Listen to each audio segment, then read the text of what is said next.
Mind Gap Podcast.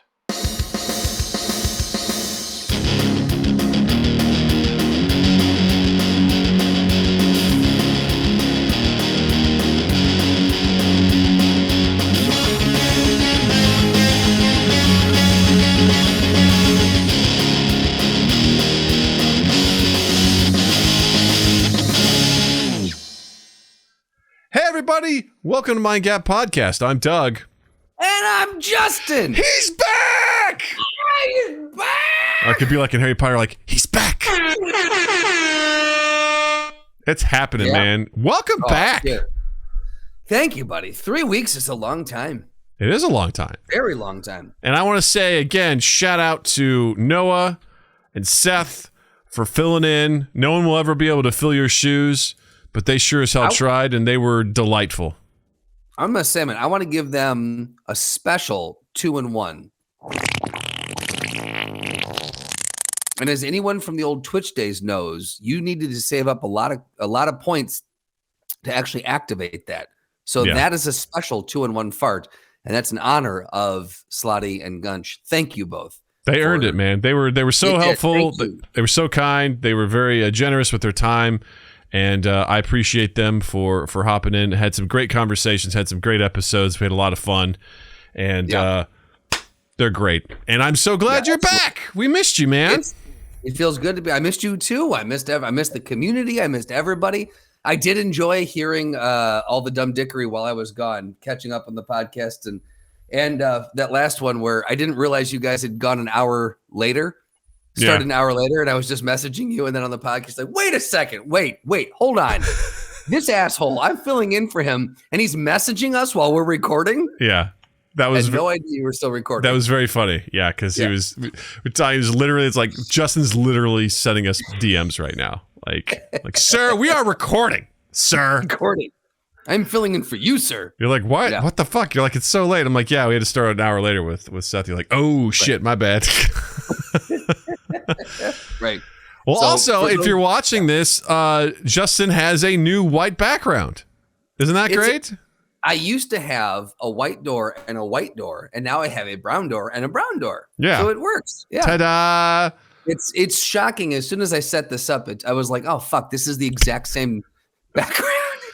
I've swapped colors of doors. That's it. Yeah. Still between two doors, the Justin Strandland story, Strandland story. Yeah. Yes. So Beth and I finally moved into our house after a year of searching, over a year of searching, but a full year in the Grand Rapids area. We finally landed on a house. So thank you. Congrats. Thank you. Yeah. We're here now. We're all moved in, and it is everything I hoped it could be. Awesome. Before we started rolling, Doug and I were talking about how I no longer have to share a wall, and it's the small little things. And Doug and I have had a lot of conversations off mic about this, but it's the small little things that you don't realize how special they are until you're like, oh, I don't have to worry about this or that anymore. Oh, I can do this without with reckless abandon because I own these walls now. Like I don't have to worry about anything. It's so marvelous. And once you taste this new world, there's no going back. No. There's no going back. Not. You're like, no. It's like the first time I didn't have a roommate. Yeah. I was like, oh. Because at one point, Jill and I, when we moved to the city, I'm like, I guess we get a roommate. And I was like, no, fuck that. No, I don't want a roommate. We're good. Right. Like, we got us. We don't need anybody else share. Because there's that sharing space, right? And then there's level. And then you got to share walls with other people in the building, and there's a lot. I mean, there is some conveniences with that, but in general, I got to a point where I'm like, nah, I'm good, man. Like, I need my own space. Well, when Beth and I were moving out, we were kind of having the conversation. I found myself lamenting a little bit the end of the apartment era, and I was surprised that I was feeling that way. And I asked her, I was like, am I crazy, or like, are you feeling a little bit bittersweet about not living in an apartment anymore? And she's like, I don't know why, but I am. And I like, so did you and Jill ever have that where there was a little bit of like I don't know what it was. Like I was so excited to move in here, but there was something that was a little bittersweet about it closing that chapter of apartment life. By the time we moved out, No, there wasn't anything that I was like, gee willikers, I sure missed this. Because I went back into the city. I can't remember why. I mean, probably because I was still working. But I went back in. I went back to my old neighborhood, our old neighborhood, and I was just like, yeah, I don't miss this at all. I don't miss all these people. Yeah. I don't miss how dirty it is. I don't miss, like, because, where I live, I've got neighbors that I actually talk to and have a good relationship with. I have space. There's not the weird social thing you get into where you're like, oh, people can be as weird as they want in the city because there's just so many of us that it's just going to happen. And odds are, if you try to say something, it could hurt. And I'd rather not have to deal with that. The amount of shit you just put up with and ignore because of how many people are around you is incredibly just like, it's terrifying. You'll just like acknowledge, just like, okay. And not like funny stuff. Normal. Some of it's funny. Some of it's like, wow, this is just weird. But other stuff, you're just like, yep, that person is having, mental issues, and we're all just pretending that they don't exist right now, and no one's going to help them. Yeah, it's a social agreement. You're all like, yep, we're all in agreement that none of us are going to acknowledge this. Okay, that's where we're all at right now. Yeah, let's face it, people suck. And when you can put that many people together, you're bombarded. You get used to it. If there's one thing I've learned about life, it's we're extremely adaptable as humans. We are. Like, we will get in the mental state of like, this is what my life is, and I adapt to it. Yeah. But the second you can get to a different spot, you're like, fuck, I don't want to do that anymore. God, why did I put up with this? It's like, because you had to. That was, you had to put up. It was like, Jill and I were literally talking today, like just working from home. Right.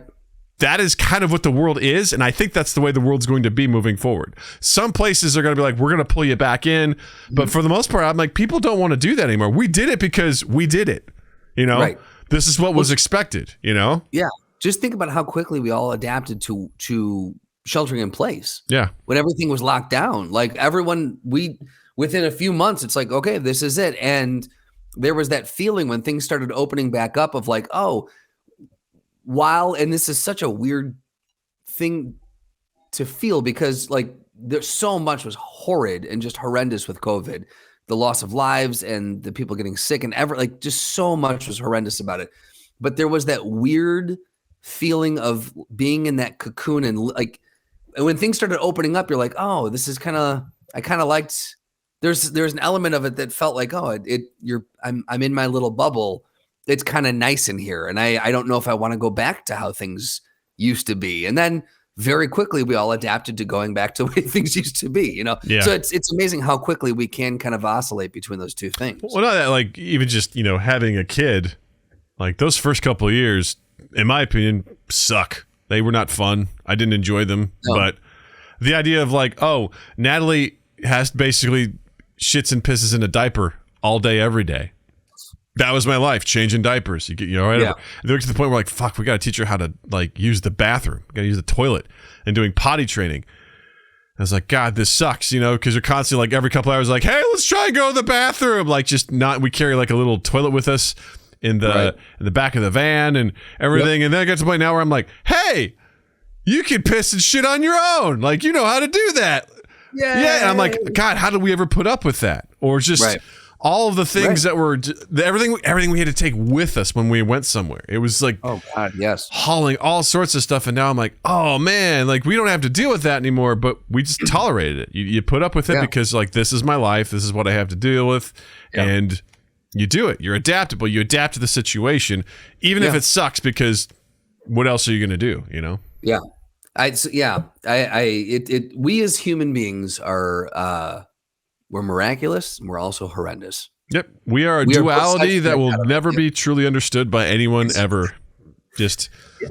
But there was a little, I don't know. And it's interesting that you guys didn't have that, but Beth and I both had that little bit of bittersweet moving out of apartment life. But man, like you said, once you get a taste of this, I adapted. So I like, it was bittersweet when we were moving out. And then once we were in, I'm like, I'm over it. I'm good.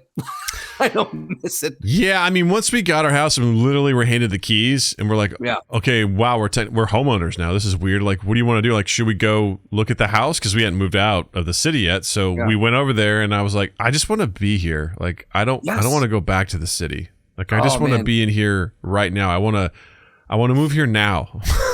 Right. Moving. Well, that was the thing. Like moving all of our stuff a little bit by little bit. Like the last load that we took over when we were finally out, like the last roll of toilet paper, and like you go through and you're like, oh, these, and you get this box of just weird shit that you're like all the last minute stuff. Yeah. When that box was finally removed, and I was like, truly nothing left.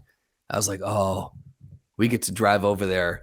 And then the only reason we're coming back here is to just hand the keys over. And I was like, oh, amazing. Such a good feeling, man, when you're finally really in there and you're like, this is mine. This is my place. I can do it. Yeah. I can paint whatever I want.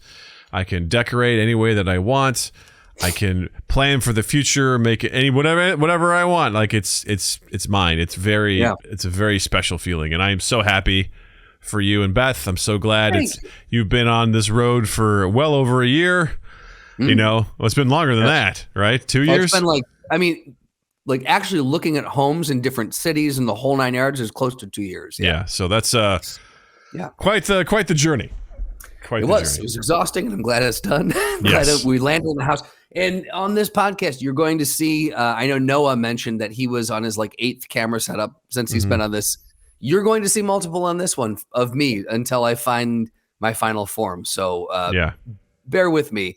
Eventually it will look good. It may get weird for a while. You may see some very weird wallpaper. I'm just saying things. And if you're just listening, you're not going to see a difference. So it's all good. Good for you. Yeah. Welcome. Yeah. I will say the one thing that I'm super happy about is I'm starting to meet some neighbors and we've got some cool ones. Nice. So I'm very happy. We had someone bring us over some peanut butter chocolate chip cookies as a welcome to the neighborhood. The people who live right across the street. I bet these pussies don't have an allergy. You know, we'll just hand them food.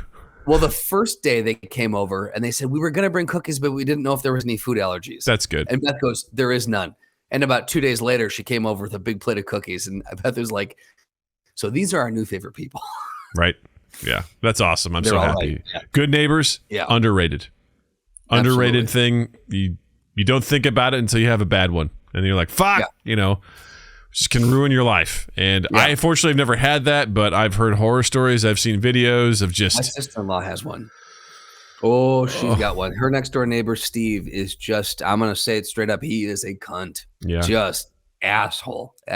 His dude, I'm telling you, when he goes to sell that house finally, or he gets taken out of it in handcuffs, whichever happens first, I would love to walk through in a hazmat suit and see what's in that house because all the windows are boarded up. Whoa. I know. It's weird. I don't know what goes down in that house, but it is like our minds have created some real interesting stories that happen in that house. Boarded up windows. That's and he's got the worst personality every time he's out. He's just an asshole. So I see how that affects their life around there. And she's got some good neighbors, but right next door is this jackass. I'm so glad I don't have that. Yeah. If you're listening or watching and you have an experience with a bad neighbor, hit us up in the comments or shoot us a message on our social media at MindGap Podcast. Shoot us an email, mindgappodcast@gmail.com. Tell us your horror stories. Or if you have an awesome neighbor, tell us those stories. What makes them so awesome? How do they improve your overall experience? Like, especially if you live in an apartment. Like how I always felt that was a very transitional or transactional thing just because people come and go all the time. It was really hard to kind of get to know people just out of the blue. So tell us your stories. Let us know. Yeah. We'd love to hear the good and the bad on that one. Yeah. Give us some stuff and maybe we'll talk about it on the show. That'd be really cool. Yeah. Really fucking cool. Quick housekeeping since we're on the topic. All of our social medias at MindGap Podcast.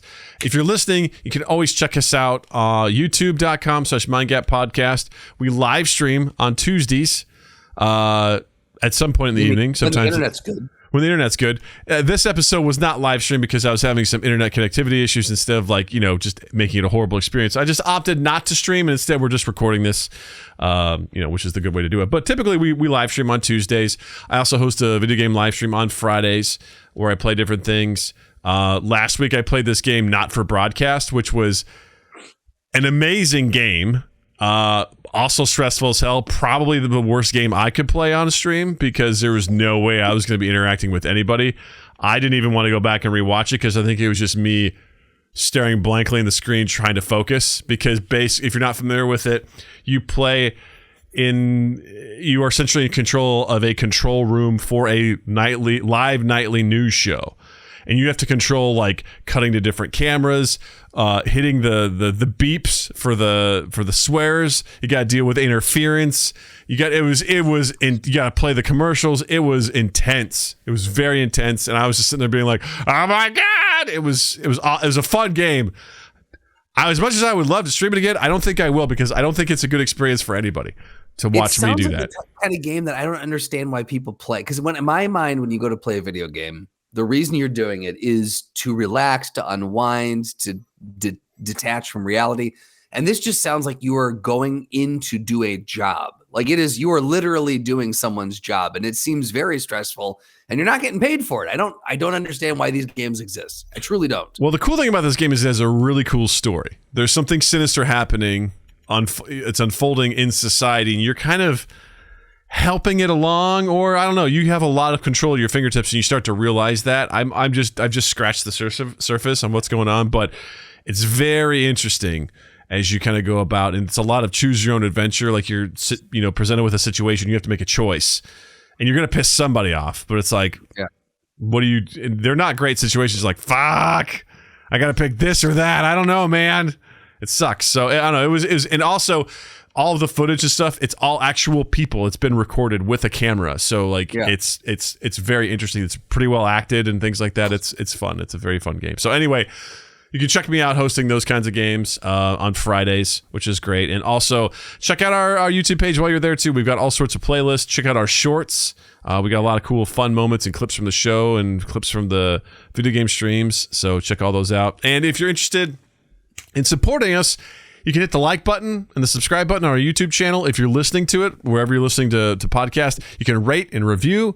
That's huge. Those are the things that cost nothing. If you want to throw some money our way, you can check out our Patreon, patreon.com/mindgappodcast, or check out our merch at redbubble.com. Those links are in the description down below on YouTube. And also, you can join our Discord. Join the family, the Mind Gap family.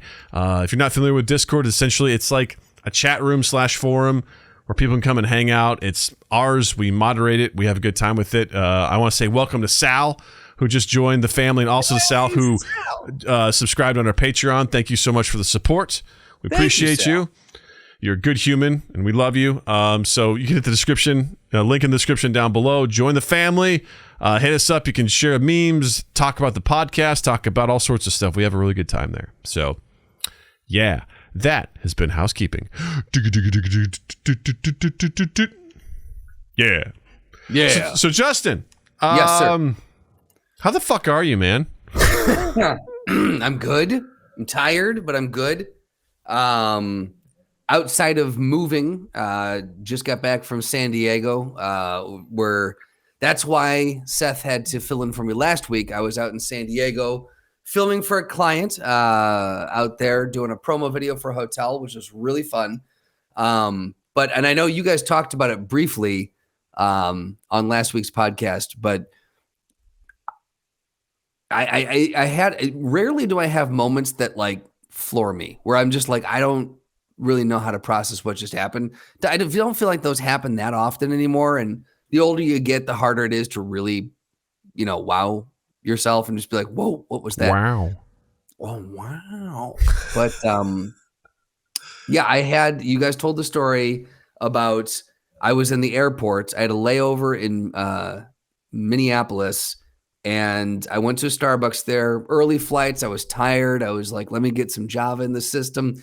And I was waiting for my order, and there was these two older ladies to my left, and there was a younger woman to my right. And the younger woman, her order got called, and she went up and grabbed it. And it was this like really pretty pink drink. I think it was like a dragon fruit something or other, iced tea. And I even noticed, I'm like, oh, the color is stunning. What a remarkably pink drink that is. And one of the older women remarked, she's like, oh, that just looks so refreshing. I've never seen a drink that color. That looks so pretty. And the young woman goes, oh yeah, it's one of my favorites. Would you like to try it? And I was kind of doing one of those things where I was half paying attention to everything going on. And that just drew I'm like, wait, did she just offer And the woman goes, "Oh, if you don't mind." And I was like, "Wait, is this what's happening?" And the older woman grabbed the cup and she took a drink and she goes, "Oh, that's so good." And the woman's like, "Yeah, right." She goes, "You should get it next time." Okay. And in my mind, I'm like, well, maybe they know, like maybe they're traveling together. They're friends. I hadn't been paying attention. And then the young girl goes, "Okay, well, enjoy your travels." And she just walked away. And I watched her walk away and I'm like, she's going to finish that? Not throw it out now? What's happening? And I turned my attention back to the older ladies, and the old lady goes, "That was so nice of her." She goes, "See, that generation, they just don't care. They don't care about the germs or anything. They're so giving." And at that point, my coffee came up and I grabbed it and I just walked away. I'm like, I don't want to share this with her. I don't want her to ask what's in this cup. But Doug, have you ever witnessed that? Even pre-COVID, have you ever seen that? Well, I can tell you what was happening over in the corner was Death just watching, rubbing his hands together and just... It's like, soon. Actually, let me do this right. Here we go. Soon. You. Yes. And you. There's two of them that are dying. Yeah. Just both of them. Yeah. Here's the thing. It'd be one thing. The whole situation is insane. It's absolutely insane. It's like the location, the airport, which is just the airport, man. Of all places. Just yes. Talk about just constant people moving, germs flowing. Just it's one of the it's the epicenter of every apocalypse movie ever of how stuff travels, right? So you got that, and then you've got someone who was like, it's such a bizarre behavior to be like, wow, that looks like a great drink. It's like, yeah, it's good. You should try it. Like, go get your own. Right. If you like it. Do you like this? It kind of tastes like this. It's like, oh, cool. But someone's like, do you want to try it? And they offer it to them, to have someone drink it. And then to comment on it like, see, that generation, they don't care about germs. It's like, yo, that's bad. If you're commenting on it, some horrible bargain has taken place and you don't understand the full extent of what's about to happen. You've just done an equivalent exchange and you don't know for what.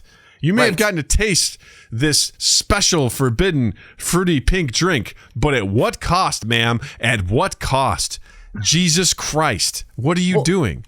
It was not only, and that's the thing that really floored me. It was not only the fact that this lady offered, but it was that the other lady accepted. Like, there is so much fault here in this story. First off, why in the name of fuck would you offer? And secondly, if someone offers that to you, go, no, I'm good. I'll buy my own. Like, why would you ever say yes to it? It's just a weird top to bottom, left to right, back to front. It's a weird exchange. All of it was weird. Not front to back, though, because that's just weird. I said front to back. It was all of it. You said back to front, but did you also mean front to back? I mean, look, shit cunt. Ta-da. There's a lot of social contracts out there where someone will offer you something to be nice, but out of politeness, you always say no.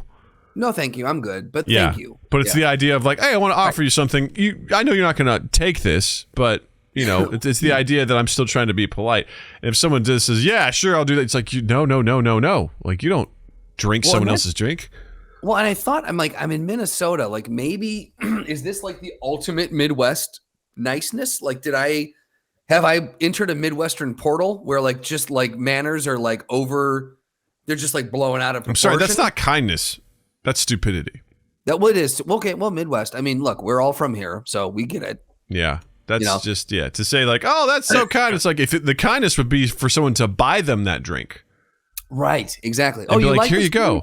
Yeah, I'll get you one. This one's on me. Try it. See if you like it. Yeah. Yeah. And if you don't like it, no big deal. You can get your own drink. You're good to go. But this one's on me. I stand by this so much. I'm going to buy your drink for you. There you go. That's kindness. Not here. Drink it. I may have dunked my finger in it. I don't know. Like, what the fuck? I dipped the balls in it. You wanted to sip some? So strange. The thing is, like, we've been out to a bar, a bunch of the guys, like our friends or whatever, and someone's gotten a drink. I'm like, oh, that looks. What kind of beer did you get? And they're like, oh, it's good. You want to try it? I'll take a sip. Like there is certain levels of you can take a sip of something and this and that. But again, complete strangers in an airport post-COVID. It's just, I don't know, man. I literally that sat with me the rest of my next flight. I could not wrap my head around what I just saw. And those people are the reason that we had the pandemic that we had, because people like that who just don't fucking follow basic social rules. Yeah. You're the reason. You're the problems. Especially nowadays. That would have been weird pre-COVID. Yes. I would have been like, yo, that's fucked up. That's gross. Post-COVID, that seems like something like a UN like crime, like some sort of like world, like, whoa. World police are going to come out right now and arrest you, dart you, Yeah.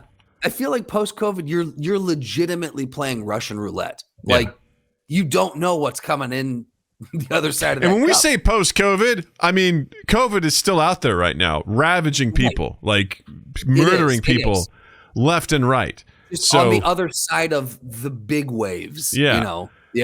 And for someone to be in an airport, to be like, right. That's so I don't know, bizarre. Man. It's just, again, it absolutely fucking floored me. And For the record, when I told Jill that story, boy, I wish you could have seen her face. That, oh man, like that was, all I heard was just,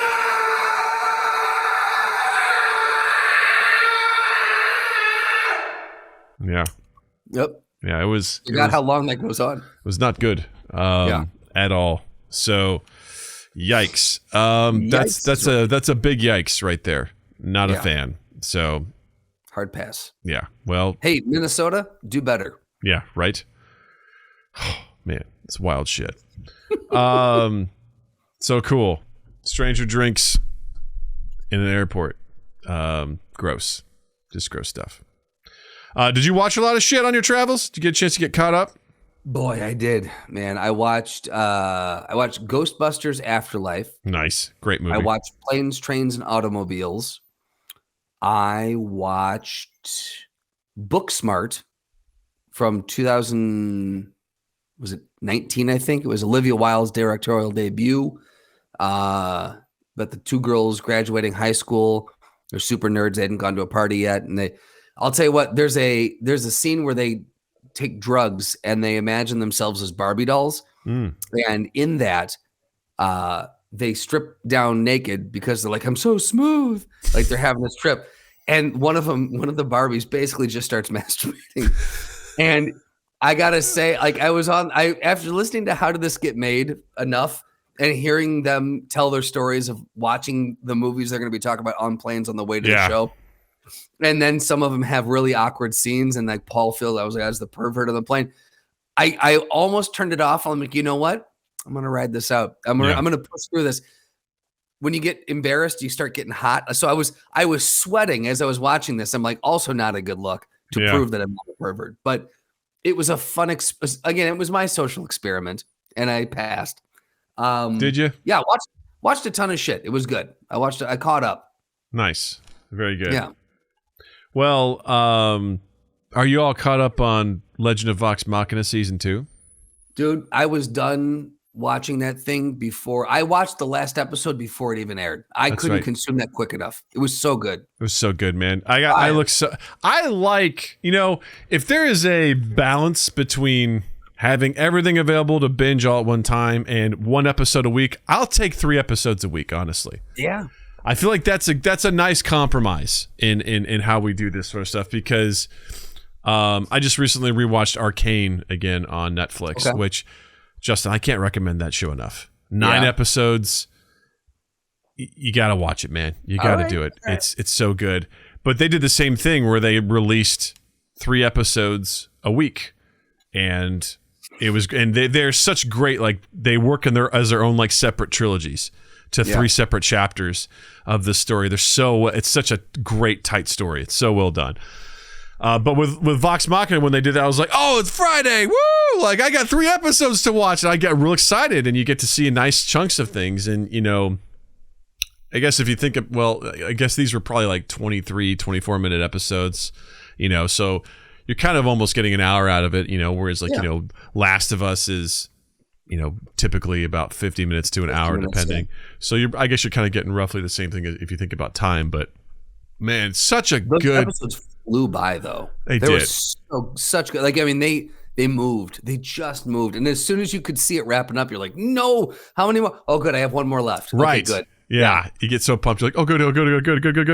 I was so impressed because I thought the first season was solid. It was good. This just built on it. And I just feel like they're heading in a great direction with this. And if you're not familiar with Legend of Vox Machina, and I've recently talked to someone who plays D&D with us who's not, Legend of Vox Machina is essentially done by the Critical Role folks. This was the part of their first campaign that they did, and they have taken that story and they've turned it into a cartoon animated series on Amazon Prime, and it is all the people who role play in the D&D are also voice actors, so they voiced their own characters that they did from the campaign, so it's extra special. They throw in lots of little tidbits and throwbacks and nods and winks to their campaigns, and it's so well done. And what I think is extra special about all of this is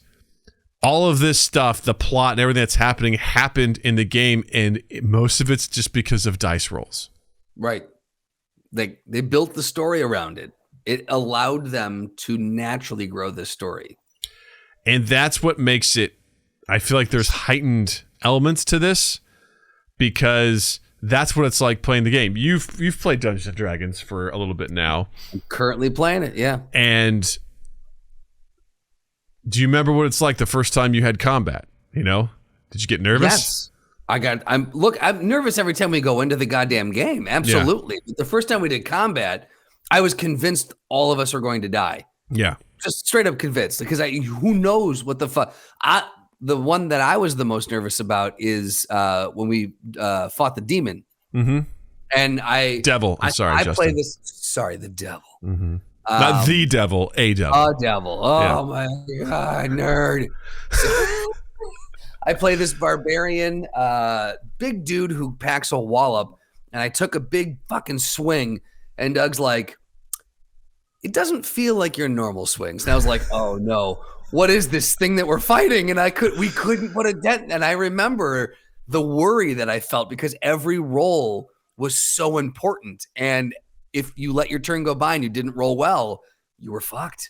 And there's heightened emotions with that. Yeah, and the idea that it makes the victories extra sweet and it makes the defeats extra bitter, because when things don't go your way and your character dies, and you're like, fuck, that's the way it is. It's super dramatic. You feel it because you're invested in it.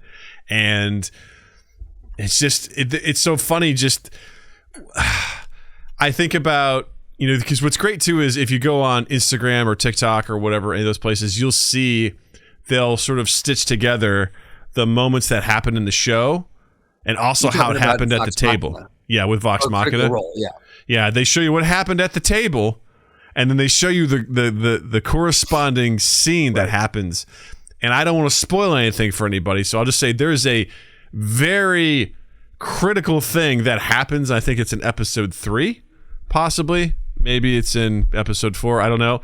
But there's a very powerful moment that happens with one of the characters, and you see it. It's like so dramatic, and you're like, "Oh my god, this is amazing!" And then if you watch what happened at the table, it's like someone goes, "Hey, I want to search for traps." They're like, "Okay, go ahead and roll." Someone goes, "I just grabbed this thing," and Matt Mercer, the DM, goes, "Okay." And the person who said they were searching for traps is like, looks at them annoyed, like, "Fucking fine. I guess I wasn't done yet." And they're like, "Okay, go ahead and do a dexterity saving throw."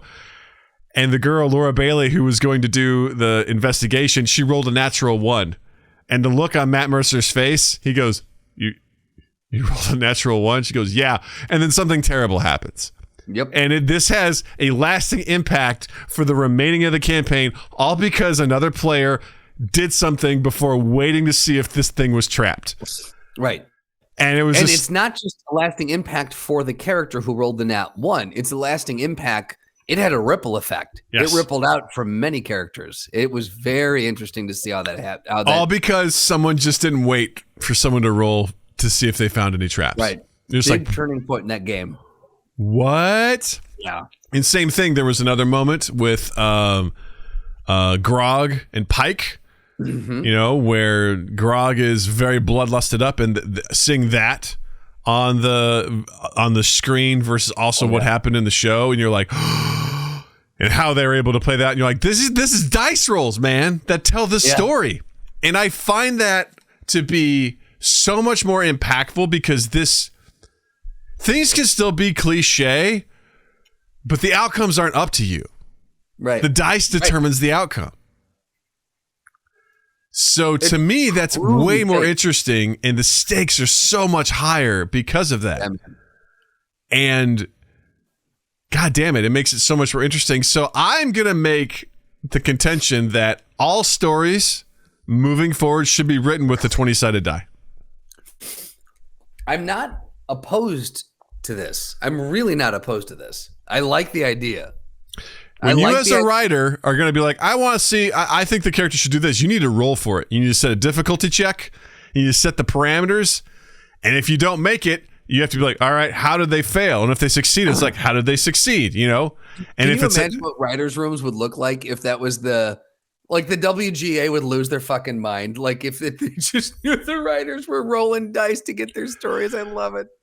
I mean, I can't guarantee it'd be more interesting, but I feel like we'd find ourselves deviating from what we know, what we typically know as this is from point A to point B to point C and so on and so forth. Like we know the traditional stories. Yeah, we see stuff that's kind of shocking. Game of Thrones was riddled with some shocking moments and things that happen. But what if they're like, oh man, I wonder what. All right, so what if they go in? It could write a horror movie that way. You know what I mean? Absolutely, yes. Which may not go well if everyone rolls well. No one gets into trouble. But just. Yeah, well, and that's the thing. Like, how do you make it suspenseful if everyone rolls well? Like, there's got to be therein lies the art character of the flaws. You got to play to their character strengths, their attributes, right? Because if someone who is weak has to do a strength check, someone who's just not perceptive, just won't see things, won't notice things, someone who's not intelligent won't figure something out, or whatever, I would love, it'd be interesting to actually play a game of D&D where no one has actual powers. Mm-hmm. Like there's no spells, there's no battle axes, there's no satchels of infinite possibility, whatever that's called. Bag of holding. That's the one. A much simpler name than I tried to make. Satchel of infinite possibility. Also, I want a hot dog. You got it. It's a possibility. It's a possibility. We'll see what comes out of the satchel. You get a handful of gravel. Congratulations. It's a ferret. Good luck. No, I would love to actually play a game of D&D where the characters are just, again, it is just a story of average Joes. And it's like some of them are like book smart and some of them are just like jock morons or whatever. Like it would be interesting to see what that role playing and the scoring system would be. I think that'd be an interesting those games exist.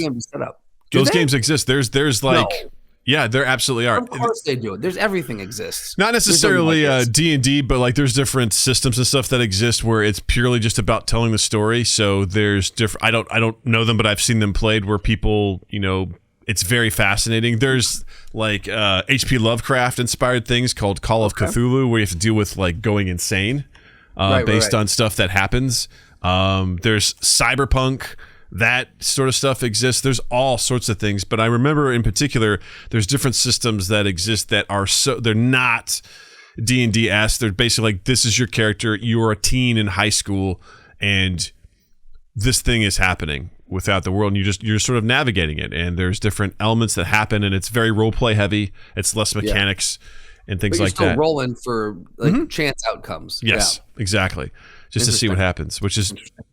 so interesting to do that. But I think it's also, this has to have a caveat that everyone wants to probably go, hey, my D&D campaign's super cool. How come we don't have a TV show? And it's like, I don't know if you deserve one. You know, like because is it cool? Yeah, is it cool? Yeah, is it? Because it's fun for you. Like ours is a blast for us, but I guarantee you it would be a snooze fest to watch live.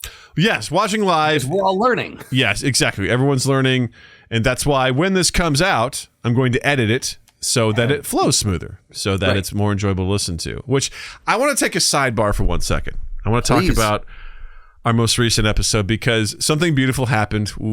We created a character. All of us. We all own a part of this. And this is a little I don't know if I'll call it a spoiler, but it's a little teaser for when this finally comes out of we created a character called the Beaver King of Triboar. And this all happened because of a chance roll. Have you plugged that word into an AI art generator yet? You know what? Doug's about to do it. Hold on. Let's do this. I'm going to transition over. Are you using the... Let's use Dolly 2. Are you in Dolly 2? Mm-hmm. Don't you have to... Isn't that like waiting list shit? Or did you get it? I signed up. For some reason, I thought that was one of the ones that was still like... I think it was originally, but... come on, man. How do I... Where do I log in, motherfucker? Let me log in. Where's my... You piece of shit. Don't do this to me. Not now. Not in this moment. No, not now. Please don't do it to me now. I'm going to do chat. While you're doing that, I'm going to do chat GPT. Yeah, that's cool. And I'm going to have it write a haiku about the Beaver King of Triboar. Oh, this is frustrating. I don't know why I can never find Chat GPT. Where did it go? What is it, Doug? Oh, there it is. Got it. Never mind. Oh, you're gonna make me do this, huh? Sorry for the delay here as I do this. For whatever reason, this is normally very easy, but for whatever reason, I go to the website and it's like there's no like login button for some reason. So you've inspired me, and I want to roll with this. Oh, you pieces of shit! I get. I love the fact that this is the worst possible thing that we could possibly. Well, ChatGPT's on you because it's all done through OpenAI. ChatGPT's done through OpenAI. Dolly 2's done through OpenAI. That's all the stuff. And for whatever reason, right now, like when I go there, it's like, hey, here's ChatGPT. Do you want to try ChatGPT? And I'm like, I mean, Justin does, but is it Tribour? How do you spell Triboar? Triboar. Boar. Write me a haiku about the Beaver King of Triboar. Here it is. In Triboar's woods wild, a Beaver King reigns supreme. His dam, his fortress. I'm into it. That's amazing. Yes. I can't pull up this right now for whatever reason. It's like, Dolly, now available without waitlist. All right, cool. Where? Where is it? Like, well, tell the people about who the Beaver King is. That's just, oh my God. All right, I'm going to give up on this now. I'm so frustrated. I was like, why are you making this so difficult? Don't. And then there's like, sign up. I thought you said you didn't have to sign up. You piece of shit. You're a piece of shit. I thought you said Dolly was open. Yeah, right? I feel like someone lied to me. Hold on. Oh, sorry. So I just amended my Chat GPT. Let me give you this now. I said, write me a haiku about a man named the Beaver King of Triboar. Nice. And it says, the Beaver King reigns, Triboar's hero, strong and fierce, nature's loyal friend. I like that one. That's good. That one's good. Yeah. All right. Well, I'll come back to it. Unfortunately, that was a wasted time for everybody. Sorry about it. But here's a brief synopsis of what happened. Eric and Seth wanted to find some lighter armor because the armor that they have is pretty clunky. So what they're going to do involves being sneaky. So they're like, I want to get some hide armor. They're like, is there anywhere around here I can get some hide armor? And I was like, I don't know. I was like, roll, make a perception check. They had some okay perception checks. So I was like, all right, well, let's just, in my mind in that moment, I was like, they're going to find some half-assed guy to do this. And so they find a shack kind of on the outskirts of town. And I just all of a sudden envisioned a guy I've known for many years growing up in rural Missouri. And it was this guy with overalls on, with one hanging off of his shoulder, and he's just sitting there skinning a beaver. So this was based off a real person that you know. Just a lot of guys. A lot of guys that I knew growing up. It's an amalgamation of most Missouri folk. Sure. You know, and they were like, hey, do you know where we can find some hide armor? And I was just really leaned into my roots of this guy who was going to tell them all about. It's like, well, what you looking for? You know, it's just like, we're looking. Can you make hide armor? He's like, well, I suppose I could get you 40 beaver pelts. And they're like, what? 40? He goes, you ever try to stab through 40 beaver pelts before? Nothing happens. Strong as can be. So I just had this guy that I made, and it turned into this beautiful thing that happened in the moment. It was completely spontaneous, and I loved every second of it. When it was done, I was like, I am so thankful that happened. It made me so happy. But they were asking like, well, how much? And this price, and then he's like, what, for two of you? Yeah, I'll get you 80 beaver pelts. Yeah, I'll get you 80 and I did a little absurd order of beavers. And I did some sort of montage of him, like from Rambo, like getting all different sorts of weapons, like, you know, getting swords, getting knives. Yeah, right. Putting everything, stuff in his boots, and he's getting a crossbow, and he's like, I'll see you in, when do you need him by? It's like 2 days. I'll see you in 2 days. He just marches off into the woods, you know, just ready to get his quarry. Right, yes, somewhere there's just a beaver genocide happening because of this guy. Like, he's murdering 80 beavers to bring back. In the Beaver Society, there's a horrifying, you know, tale of this monster that comes in the night and gathers up all the beavers who are bad and takes them away. Oh, my God. Write me a cautionary tale about the Beaver King of Triboar from the perspective of a beaver. Yep. Perspective. Of a beaver. That makes me so happy. About a man called the Beaver. All right, here we go. Once a man lived here. He called himself the Beaver King. The beavers were afraid. He came with sharp tools. Took down the trees, blocked our streams, threatened our homes too. At first we thought he cared. His dam building skills were rare, but he was not a beaver. He took and took, no end. The forest emptied, the waters dried, the beavers fled away. Now the woods are silent, the waters stagnant, lifeless. The Beaver King no more. Remember well, dear friends, not all who come as kings are friends. Protect your home and kin. This thing is good, man. Damn. This thing is good. That's way better than the photos that I got here. They're just of beavers. There's just of beavers. With crowns? No, just they look like lifelike beavers. I'm like, come on, man. There you go. Yeah. It's like, I don't understand what you're saying. I'm like, that's fair. I probably have to put in more descriptors. This is where I'm bad with this, is like the keywords you need to put in to get what you want. I'm not good at that. So... Well, it's like the write me a haiku about the Beaver King. Write me a haiku about a man named the Beaver King. Like, you start to really, you got to whittle down what it is that you're, you know. And the man known as the Beaver King of Triboar, who is a trapper by trade, and likes Drake songs. Yeah, I can't imagine. Oh my God! Did you get it? Oh no! All right, this I can't see it. That's unfortunate.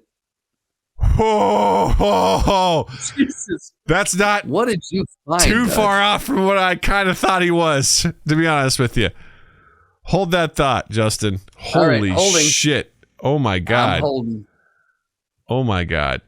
Okay. It's got to be good, man. If you're this taken away. Woof. It's funny because all the other ones were beavers except for this one. This one's going to your G chat. I'm there. I'm waiting for it. Oh, yep. He's a little thinner than I thought, but that's just about it. I imagine him being pretty thin. That guy looks like he's casting all sorts of spells from the meth bay. What's going on around his neck too? Like, is that a necklace or has he been stitched? Listen, as you look closer at this, the AI really takes over. Like, look at his hand. His hand looks incredibly strange from that angle. Like, that's not proportionate. He's got dry, calloused, no nail on that one. Yeah. And what's going on with his tongue? You know what this is? This is 5 beavers stacked inside of a skin suit. 100%. Yeah. What's with the hat? You know what I mean? Like, what is that? Absolutely. Yeah. This is what beavers think humans wear. Right? Yeah. And this hat will do it. This hat will convince the humans. Because this guy looks like he's done a lot of meth in his time. Those teeth. With beavers. With beavers, right? With beavers, yeah. And he betrays them and steals their souls, you know? Absolutely, yeah. Well, I'm glad we finally got there. That makes me, hat. Yeah. That makes me very happy. I might save this for future reference. I feel like that needs to be shared on Discord in our D&D. That's the Beaver King of Triboar, right? Right. There. Well, it's so funny because the other ones are just like really dumb animation, like cartoons. They look really dumb. That one is the only realistic, lifelike one. So, and the prompt I put in was the man known as the Beaver King of Triboar. There you go. Yikes! It did it. It succeeded. Wow, we did it, gang. Woo. And all right. Well. Anyway, check out Legends of Vox Machina. It's a good show. It's a good show. Yeah. It's a good show. It's cool. When in doubt, roll dice. We need to jump into it, man. I think we do. Let's do it. Yeah. I don't think there's anything else here. It's time. It's time for we're back again, baby. It's Guessing 10 Marvel Edition. And I've missed this. I've really missed this. With the way this works, it's been a minute, is we each have 2 cards. And on these cards are characters from the Marvel Universe. And we will be giving each other buzzwords to start it out, to give the clues at who this might be. And we have up to 10 questions we can ask that are yes or no questions to try and figure out who these characters are. Now, the way Justin and I are doing this is we each have 2 cards to give to each other. The goal is try to do better than the other person. If we tie, then at the bottom of these, there's a bonus question we can ask. While we're playing, we can decide if we want to do it, or not. If we do, we get a third buzzword or whatever. But if we choose not to, and then we're tied, we then have to go back and answer the bonus questions on these characters. So, which by the way, I played Guessing 10 Animal version of this. It was at the for where I went for my birthday. They actually just had this in the house, and we played that. By the way, happy birthday! Thank you, appreciate it. I did not get to. I was not here for that. Even you though sent I was me a text on your birthday. Yes, you sent me a text. Yeah. I sent you a few. I threatened you with a shed. You did, which is honestly the only thing that would have been worse if you threatened me with a boat. So you know, I couldn't find one, but yeah. But Guessing 10 Animal, fucking hard because it's like. Imagine. This could be any animal. It's like, does it live in the forest? Yeah. I'm like, oh, that didn't help. Lots of them do. Yeah, it was really intense. So, Justin, would you like to guess first, or do you want me to guess first? I'll let you choose since you. I'll guess first. You'll guess first. Okay, here we go. Let's dive into it. Here we go. Justin, your first one. Your buzzwords are villain, strong. Oh, that's only like 3 of them. All right. Let's go with the standards. Is this the male? Yes. Okay. Villain and strong. Is this male villain part of the Spider-Man universe? Yes. Off to a great start. All right. Right. Is this villain, who is male and part of the Spider-Man universe and is strong, does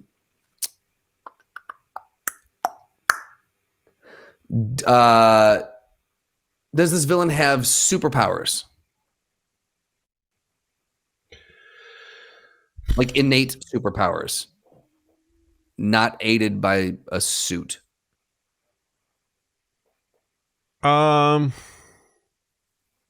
This is going to be a technicality one, and I feel like I got to be careful with how I can retract the question if you'd like. No, someone's going to get me on this. Probably, I'm going to say no.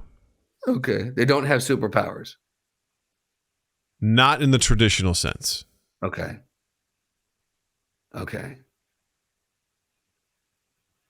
If I remember correctly. I always say this. They have some enhanced abilities. Okay. But they don't have superpowers in the sense of like that you traditionally would think they would. If that makes sense. Okay. Hopefully that'll make sense as you go along here. Yeah. Does this person ride on a glider? Yes. Great. Is this person typically dressed in green? Yes. Great. Is this the Green Goblin? Yes. Thank God. Great. I was like, I don't want to lead you astray on this. I was just like, because I looked at it's like superhuman strength. I was like, yeah, it's not superpowers, but he did consume that stuff, that gas that did kind of enhance his abilities, but he can't call thunder down from the sky, lightning, Exactly. Like a god. Yeah. Yeah, I get you. Like a demigod. Yeah. By the way, since I've been watching the MCU, they've been all over the place, and they're deciding who he is and what he is. The Avengers like, you don't want to get involved with this, Cap. These people are basically gods. It's like, basically, but not. And someone also called them a demigod or like, whatever. Anyway, I digress. Do you want to do the bonus? No. Okay. All right. I almost just said the character's name. I almost was just like, and blank. Okay, your buzzwords: skilled and telepathy. Skilled telepathy. Uh-oh. All right, is this a man? Yes. Skilled telepathy. Is this a hero?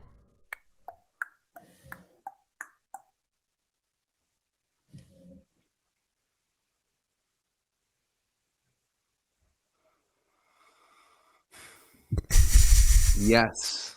Oh boy, the long pause into the yes. It's gonna be again. It's one of those. Yeah. It's like yes. Oh boy, my hardest part with this is like I get locked into stuff and I have a hard time thinking outside the box. That's the hardest part. Yeah. So then you go back to that. You're like, well, no, that one question, it can't be this person, but it has to be. Yeah. The telepathy thing is throwing me off right now because I'm like, who has? Oh wait. Is this person associated with Guardians of the Galaxy? Yes. Is this person blue? Yes. Is this Yondu? Yes. Yay! I see what you mean now, but are they here? You're like, eh. I mean, eventually they are. When you did this, I get locked into. When you started to do this, I'm like, you're in the right. You're in the right area. Yes. And then, All right. I'm not doing the bonus question yet. So no. Probably for the best. I'm gonna save it. Okay. Because I have a feeling we're gonna get tied up here. All right, Justin, are you ready? All right, here we go. Yep. The buzzwords are protector, strong. Protector, strong. Okay. Is this individual a male? Yes. Is this individual an Avenger? No. Protector and strong. Was this individual in the MCU? Yes. Ooh.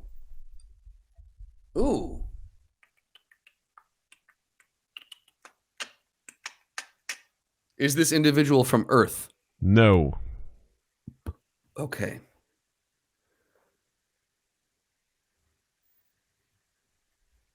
Is this individual a leader of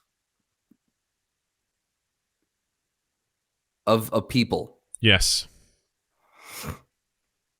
Does this individual have one eye? Yes. Is this Odin? It is! Yeah! Bravo, sir. Yeah! Bravo. Ooh. I feel like this game's getting easier. Right. You feel like that when you get it right. Right? And then once you zero in on it, you're like, yes, I got it. And then you get someone like, who was that fucking character that you guessed in Agents of S.H.I.E.L.D.? But I'm like, if I got that, it'd have been like, this game's stupid. I want to go back to that real quick. There's only a handful of females. And I go, is it a woman? Yes. Do they have superpowers? Yes. I'm like, well, that rules out Scarlet Witch. I mean, Black Widow. And since they're associated with S.H.I.E.L.D., I'm like, it narrows the field dramatically. Very much, yeah. I would have been fucked only because I've never watched the show. So I don't know the character like straight up, period. Yeah. Do you want to go for the bonus question? I do not very much. Okay. All right. Right. So your buzzwords for your second person. Fly, villain. Fly, villain. Fly and villain. Is this a man? Yes. Yes, it's a man.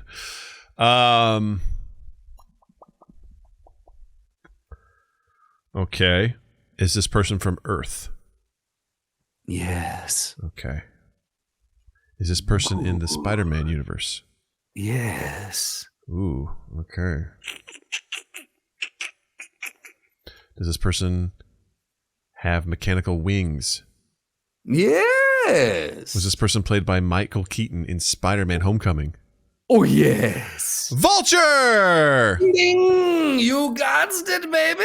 Oh, boy, here we are again, Justin. We're here. We're right here. Coming down to the bonus questions.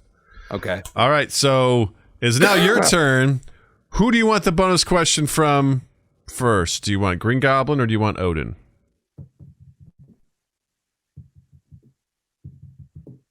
I feel like I have a better shot with Odin, so we'll go with Odin. You have chosen poorly. Oh, no! Odin, damn it. What is Odin's spear called? Oh, I don't even know. I didn't even know what this was. Thrust a lot.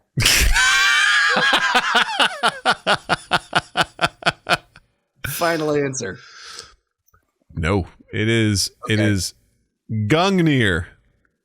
That was gonna be my second guess, but I thought it would. I couldn't get the pronunciation. Yeah, right. Gungnir. There you go. Gungnir. Okay. I was like, "Fuck, dude, I don't know about that one." Well, okay. So awesome. I've got Vulture Yondu or Vulture, or I've got. Here's the thing: I don't know a lot about Vulture, so I'm afraid about them being like, "What's his real name?" And I'm like, "Fuck!" Right. But it could also be something that works in my favor. This is how it works, right? Because you're like, I know this person, and they're like, oh, here's a deep cut. Well, you're that's like, what I thought for Odin. I'm like, it's gonna be like, what's Odin's long rest? Odin sleep. Like, right. Yeah. Who is Odin's children? You know. Right. Exactly. I was like, well, there's a 50-50 shot that it's gonna be a real easy one. I'm gonna go with Vulture. We'll just see what happens here. Really? Yeah, let's do it. Let's fucking do it. All right. I just thought you've seen, Spider-Man or not Spider-Man, Guardian so many times there. Yeah. Here we go. This one isn't fair. You have a 50-50 shot. It's a true false. So it's not fair. This game isn't fair. This game's not fair. Nothing about this is fair. Vulture was part of the Sinister Six. True or false? True. Final answer? Final answer. Yeah, you got it. Yeah, that wasn't. That wins! It's not fair. It's not fair. Just for fun, do you want to do the bonus question for Green Goblin? I would love to, yeah. All right. What does the Green Goblin fly around on? A hoverboard? I mean, does it have an actual name? It does, but honestly, okay. I would have accepted that. Okay. It's What's the name of it? The Goblin Glider. Ah, God damn it. The Goblin Glider. Like the Goblin Mobile. Yeah, the Goblin Glider. Okay. Yeah, I'm sure someone would be like, technically, it's the Goblin Glider. I'm like, who fucking cares? It's a hoverboard. Who gives a shit?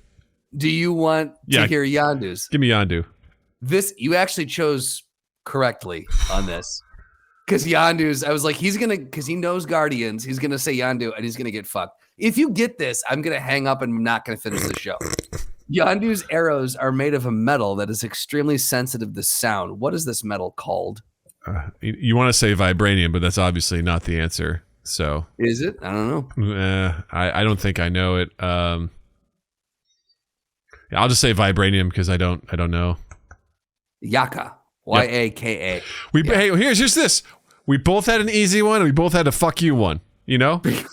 Bingo. Yes. It's like, here's something specific about this person's weapon. Yaka? Yes. Yaka. Both pointed weapons, by the way, too. One just longer than the other. Yeah. Both pointed weapons fucked you over. So, well, that was fun. Woo! Pretty quick, too. Both of us were like, for having a break, we got into it and we got down to it. That was pretty impressive. I'm very happy. My mind had some time to reset itself, which is good. Yeah, it was really well done. I'm not going to lie. This game really stresses me out because for whatever reason I put a lot of pressure on myself to be successful with this because this is kind of like how I roll. So I'm like, so you got a lot of your nerd cards on the line here, man. It is. It really is. Yeah. So yeah, whatever. Anyway, Justin, what do you have to recommend this week? I'm gonna in line with what we talked about. I'm gonna recommend Legend of Vox Machina. Nice. Amazon Prime, go watch it. Season 1 and season 2 are both out. They're going to be doing a season 3 of Legend of Vox Machina, and they're going to you just sent me the trailer for the second campaign that they did, which I don't remember what it's called. It is the Mighty Nine. The Mighty Nine, yes. This is the one where you jumped in, and this is the one where I have seen by proxy the most clips of. So I'm more familiar with this story, and I am extraordinarily excited for this new series because we're going to finally get to meet Mr. Crabgrass. That's right. Hopefully, fingers crossed, we get Mr. Crabgrass. Fingers crossed. We're going to meet Crabgrass. Knowing how popular that stuff is, there's got to be a reference to it. So at least a wink to it somewhere. Yeah. All right. What do you got, Dougie? I'm really late to the game on this one. Creed. It's a good movie. Oh, the first. All right. Yeah, I like it. I'm going to sound really un-American here. I'm not a really big fan of the Rocky movies. I've seen the first two. I think I saw the one where he gets in a street fight at the end. Is that Rocky 5? I think. Yep. Yeah. I haven't seen with the character named Tommy Gunn. That's right. Yeah. I remember seeing that one. So I've seen the first one, the second one, the fifth one. I haven't seen the third or the fourth one. You've never seen the fourth. That's the most iconic. That's Drago. I must believe you. No. All right. I'm familiar with it, but I haven't. I just haven't seen it. I don't to particularly enjoy those movies. I dig it. I don't enjoy the boxing combat in it from that time because it's really just like, hey, put your hands down and just wild slugging at each other. It's just the choreograph. It is what it is for the time, Yeah.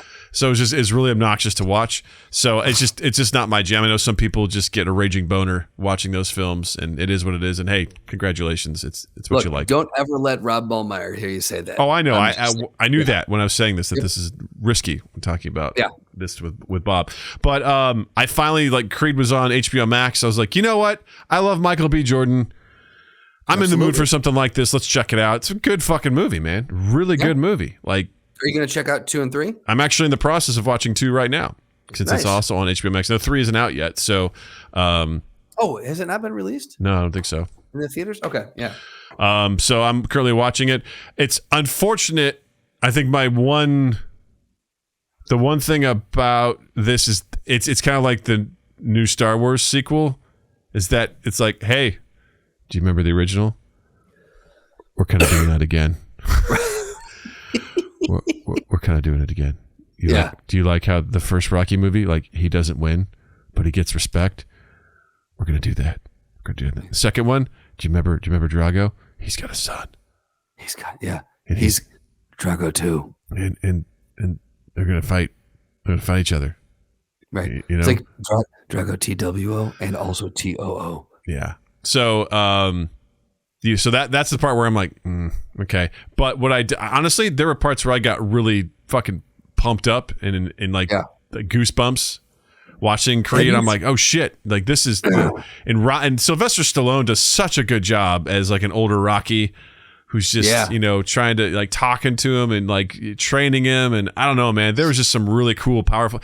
And the idea too of this, I don't know, I felt for the character of, he doesn't want to live in his father's shadow, didn't even know him. He kind of wants to make a name for himself, but he that's like his biggest weakness is he just gets set up. I don't know, it was a really cool journey. I really enjoyed the film. I thought it was really solid.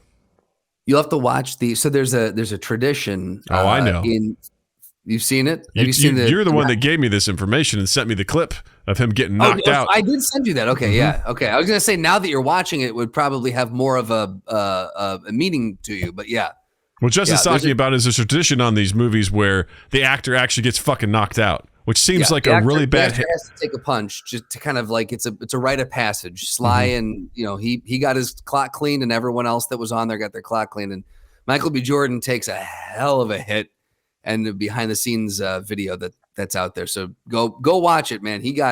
He's in the club now officially. There's no denying that man took a hit. Yeah, that's pretty wild. Yeah. But yeah, I recommend that. I think it's good. It's on HBO Max currently, so check it out. Yeah. And while you're out there checking stuff out, be sure to check out Mind Gap on all your social medias at Mind Gap Podcast. Check out our YouTube channel, youtube.com/Mind Gap Podcast. Check out our live streams on Tuesdays for the podcast, Fridays for the video game. Be sure to like and subscribe. We appreciate your support. And also be sure to check us out on patreon.com/Mind Gap Podcast. Check out our merch at redbubble.com and join our Discord. Become part of the family. And don't forget to follow Justin as well. On Instagram at Justin_Michael, spelled Mikel. It's the fun way of spelling it. And while you're in the online realm, check us out on any of the platforms where you can find and consume your podcasts. Whatever your favorite one is, we're on that one, be it Apple Podcast or Spotify, Stitcher, Google Podcasts, Good Pod, Podbean, all those. Rate, reviews, subscribe, share, all the things we ask all the time. And then 2east8th.com and 2east8th on all social medias, as well as loveandimprovfilm.com. Love and Improv Film on Instagram. We have not gone away. We're still working through the setbacks that we encountered earlier this year, but we are persevering, and rest assured this movie is still moving forward. So, more on that later. Yeah. Well, with that being said, I'm going to say, Justin, thank you. Douglas, thank you. I normally say chat, thank you, and still chat, thank you. And listeners, thank you.